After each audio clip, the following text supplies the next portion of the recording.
Jadi sempat ada masalah teknis dari sisi audio yang membuat acaranya agak mundur dikit. Ceritain dong, katanya ada kendala di FOH padahal tim broadcastnya cuma nerima dari audio stereo. Iya, basically ada bagian yang meleduk. Dah, pokoknya ada bagian yang meleduk, yaitu udah misteri panggung lah.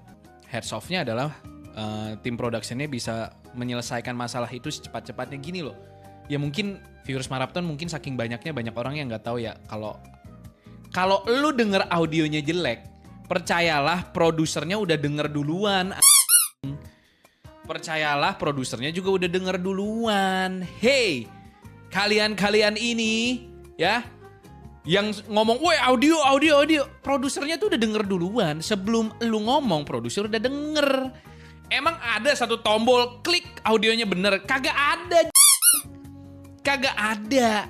Percayalah mereka mencoba secepat mungkin ngefix problemnya sambil acaranya jalan.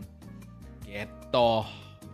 Di semua production pun mau apa kek, mau ini kek, mau itu kek, kalau udah ada yang trouble itu produser udah denger duluan. Gak mungkin tuh produsernya lagi terus audionya rusak gitu dia nggak denger. Gak mungkin.